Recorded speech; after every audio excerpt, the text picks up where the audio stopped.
Hi guys, I'm Kasha. Welcome to our coffee times to discuss horror, and today I bring you more horror book recommendations. Today we're here to talk about queer horror. It's coffee time! It is June, so we are in Pride Month, and even though we should celebrate Pride every single month of the year, every single day of the year, I thought I would sit down today and I would give you some horror book recommendations that include queer characters, and I also divided it into different sections. I have 5 YA recommendations and 5 adult. LGBTQ plus representation, the themes, and queer creators have been around for a very long time. You also can think of classics like Mary Shelley's Frankenstein, Bram Stoker's Dracula, or Oscar Wilde's The Picture of Dorian Gray. I believe that horror has provided a certain freedom for queer characters and queer creators that other genres didn't give them. You know, they were not allowed into all different spaces, but I think that a lot of them did find comfort in horror. Many of them found comfort in seeing these creatures in the shadows because sadly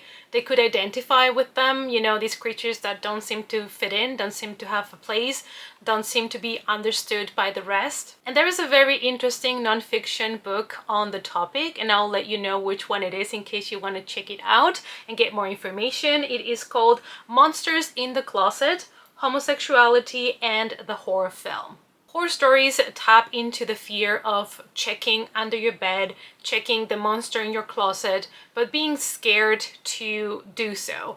And I feel like a lot of queer people have been able to identify with those fears and relate to those monsters. Horror has always also amplified otherness, and even though in the beginning they did relate with those monsters because they were scared, they were different, they were castaways, at some point I think we have started to see how queer authors have reclaimed horror, and now we have a lot of queer characters that are the hero, sometimes the villain, but they are still now the main focus of the story, and they are no longer monsters hiding in the shadows. They are no longer part of cautionary tales, they are not scapegoats, they are not sidekicks, they are not background characters. Now they are our main protagonists, they are our heroes, and I have been loving to see how all of those queer authors have been thriving in the past years.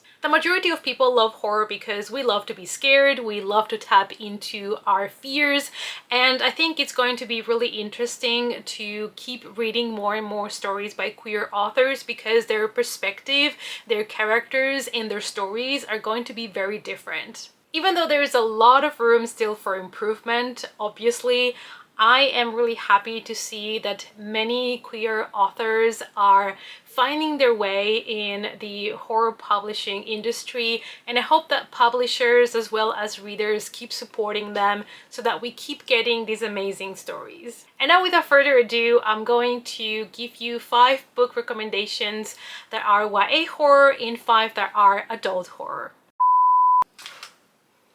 Morbius has joined the chat because he needs to be pet at the moment, so if you will excuse me.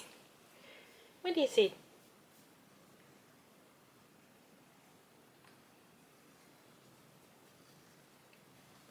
Yeah.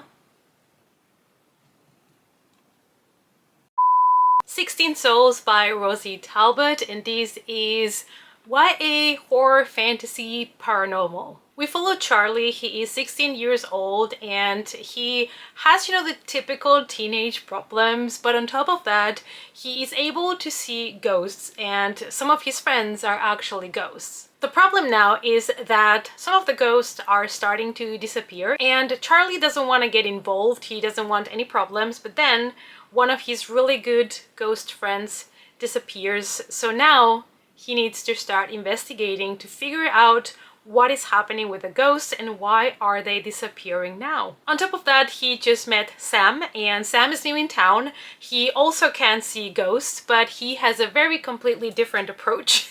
He wants to really get into the investigation, find out what happened. He wants to fight and he wants to get into action. He's more of a guy that, you know, he just does things and very action focused. And Charlie is a little bit more shy and a little bit more like, you know, logical, trying to think things through. And I love their relationship and their dynamic as a duo. At its core, this is a beautiful story about friendship and about coming out of your shell and discovering who you really are. So even though Charlie and Sam do not always see eye to eye, they have to work together to save the ghost. And I really love to see, you know, how they kind of went from enemies to lovers in a way, and it was really cute. This was a great paranormal book with a lot of different representation on it, and I think it was heartwarming. At times it left you with a cliffhanger and you didn't know what to do, so the tension was really well achieved as well.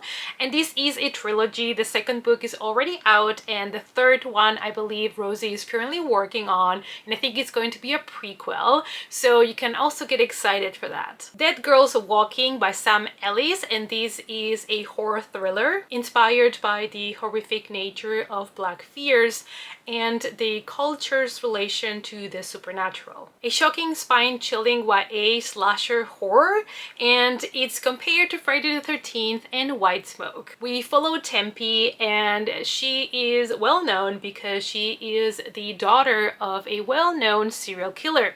Her father is accused of committing a massacre at a summer camp and killing many people. Some of the bodies may not have been recovered yet, and one of the deceased is our main character's mom. She's determined to figure out what happened to her mom and to find her body, so she returns to the summer camp where the massacre happened. So Tempe pretends to be a camp counselor to sneak into the camp and try to solve the mystery, but then a girl goes missing. And so Tempe starts to wonder if her dad was actually responsible for all the kills, or if there's another killer on the loose. Because why are people still dying if her dad is incarcerated? What Stalks Among Us by Sarah Hollowell, and this is a fantasy horror. A YA speculative thriller about two girls that are trapped in a corn maze with bodies, dead bodies, that look like them. We follow two best friends that are going on a trip with their class, and they're all going to an amusement park, but they don't really want to go there, so when the bus parks, they decide to go and explore instead. What they did not expect to find is an old abandoned corn maze. They decide to go in because, you know, it sounds like fun. Why not get into a corn maze in the middle of nowhere by yourself? Nobody knows that you're there. What can go wrong? Unfortunately, when they get inside of the maze, they are unable to leave. Shocker. But on top of that, they find something inside of the maze. They find dead bodies that look exactly like them, but they're dead and they are already in some decom state. Plus, one of them, I think, has been stabbed. So what is actually going on here? They start to think if it's possible that they maybe entered this maze before. Or is it the first time that they're entering the maze? This is a book that is a little bit time-bending, so it might be something for you or it might not be. This is a meditation also on the lasting effects of trauma and how sometimes, you know, finding someone that is a support person for you can help you get out of it. But of course, we are in a haunted maze, and we also get some twists and turns in this story. Your Lonely Nights Are Over by Adam Sass, and this is a horror thriller. They say this book is Scream meets Clueless, and it is a YA horror book in which two best friends are going to be tested. Their friendship is going to be tested because there is a serial killer at school that is targeting the queer club. We follow two best friends that are really well known in school. They are flirtatious and they are always trouble, and they're always together. They're besties. But then one day there is a serial killer at school and it is targeting the queer club, so they have to find a way to survive. As the bodies start to pile up, actually the evidence is pointing to our two besties. So they're gonna have to figure out who is the real killer, before they take all the blame. This is a present time story, but in a way it felt nostalgic, and I think for people that are no longer teenagers, it's going to give them that feeling back of being a teenager in school. And I think this is going to be also a lot of fun for people that like slashers. And it's also a book that allows the characters to grow, which is something that you don't always see in slashers.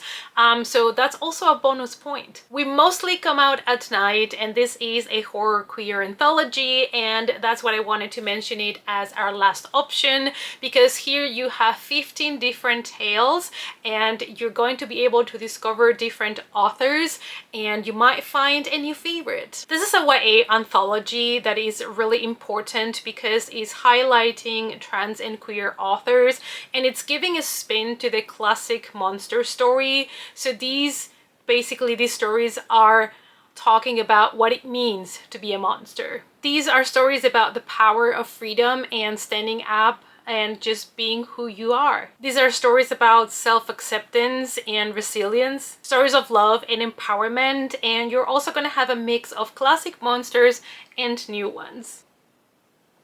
Now it's time to go to adult horror. Tell Me I'm Worthless by Alison Ramfit, and this is adult horror, but this one in particular is very dark and the story can get very depressing, so please do check the content warnings for this one because it might not be something that you are currently in the mental space for. 3 years ago, Alice spent one night with her friends at an abandoned house, and since then her life has started to spiral. She's selling videos of herself for money, she's going to parties that she doesn't like, and she's also drinking too much. Memories of that night torment Alice, and when one of her friends asks her if she wants to return to that house, she knows she has to because there is something about that night that it's still haunting her. And so together the girls will go back and will have to face the horrors that happened there. This is a very disturbing book, and it is a book that it's also kind of exploring how you go through society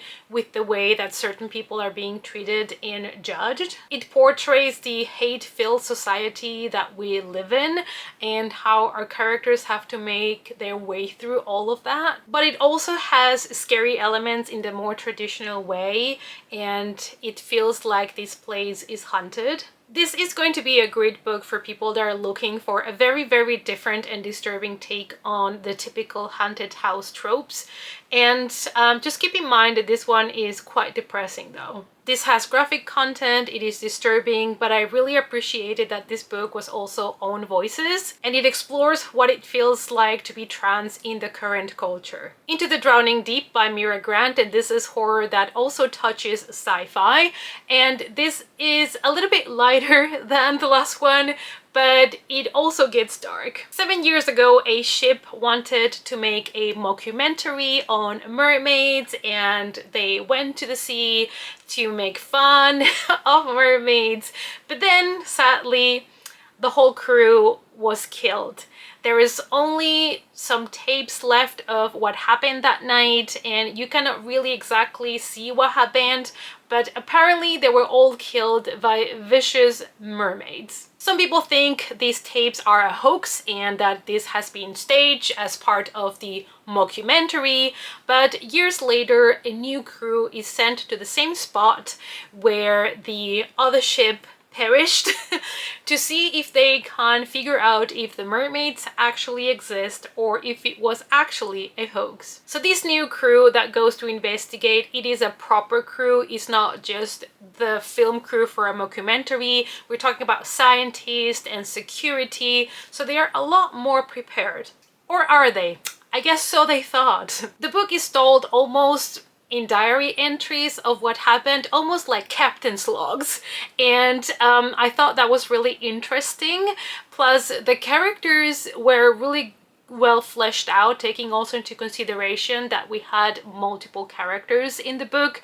The atmosphere was great, and I loved the mermaids in this book. It was great to see the mermaids also from a more scientific point of view. I kind of wish we would have got more action underwater because the majority of the action and the horror happens on board of the ship, but honestly this has been one of the best atmospheric sea-themed horror that I have read, and I haven't really read many horror books with mermaids, but this one was a plus. One of my favorite things about this book was also all the questions that are presented to us as humans, because we are going to their mermaid's home almost to invade it. We go into their territory, so can we expect that they will be hostile against us because they think that we are intruding? Also, humans are leaving the sea empty, so mermaids don't have as much food, as many resources as they used to, so it's also more logical that they would attack humans because, I mean, they need to eat. Camp Damascus by Chuck Tingle. This is horror, and I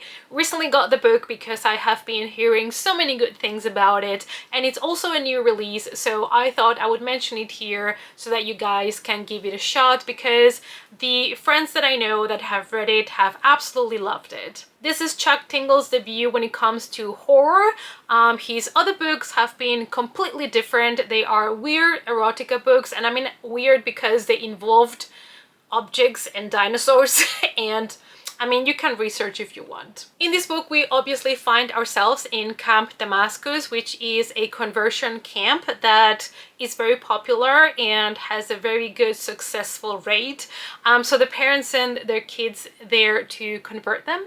And the problem is that this time around, after they have been in the camp and they return home, they seem to be changed, but changed in a creepy way. This book addresses the persecution of the queer community by, you know, religious groups. I have heard that despite the author's other books, this one is very PG when it comes to the sexual part, so also to keep that in mind if you have read other of his books and you were expecting that he would have included a lot more of that here. I don't think this one is as steamy as the other ones. I've also heard that this book has many moments where the horror is kind of gross and it's gonna make you gag.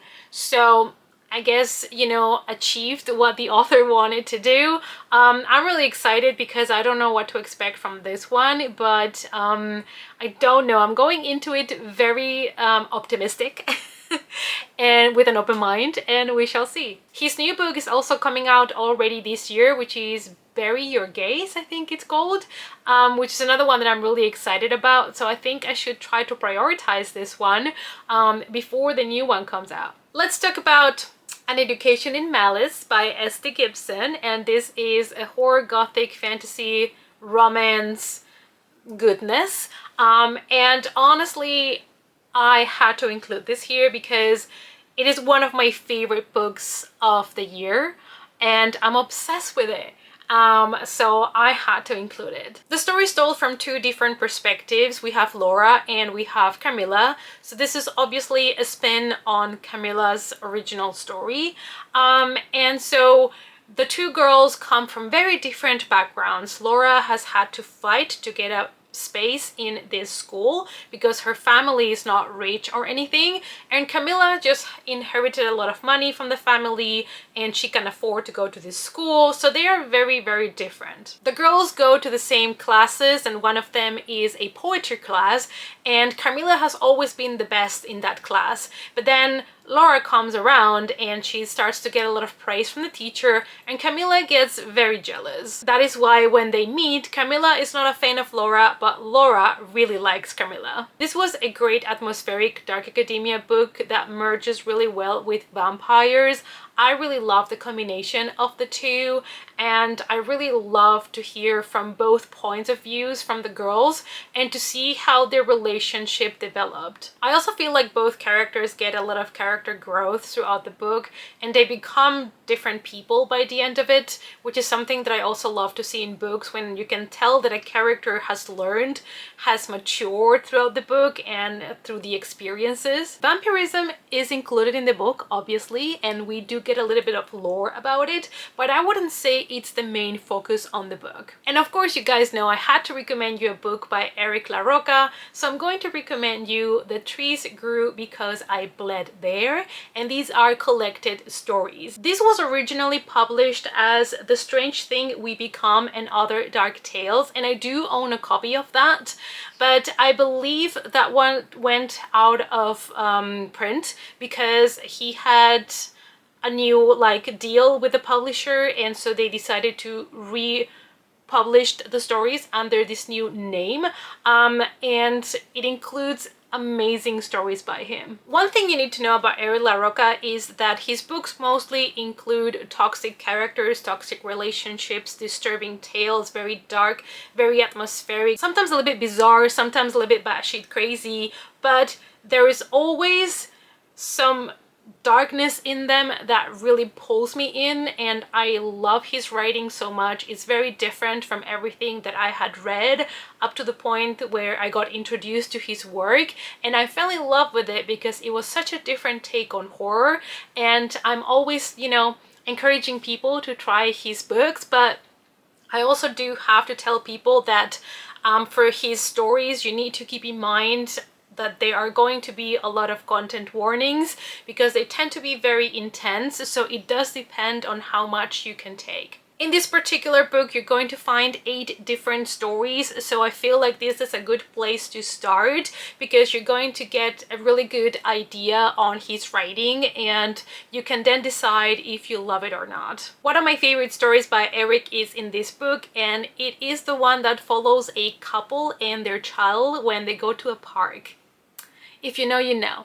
And yeah, hopefully you guys enjoy his writing as much as I do. And I wanted to end this video with a bonus recommendation, and it is something I don't recommend enough, and that is a non-fiction book. So for the non-fiction book, I'm going to recommend you a book called It Came from the Closet: Queer Reflections on Horror, edited by Joe Valles. This is a book that is focused on movies, on films, and it explores movies that go from Halloween to Hereditary. The book explores common tropes as well as the complicated relationship of the queer community with horror movies. This book contains 25 different essays, and it talks about all the oppressive things that they have found in horror movies, but also the ones that are empowering. So you're going to find very different takes and perspectives on, you know, queer horror when it comes to movies. So if this is something that you're interested in, this might be a really great non-fiction book for you. These were all my book recommendations for today. I hope that you enjoyed the video, and I hope that you found a couple of new books to add to your wish list and TBR piles.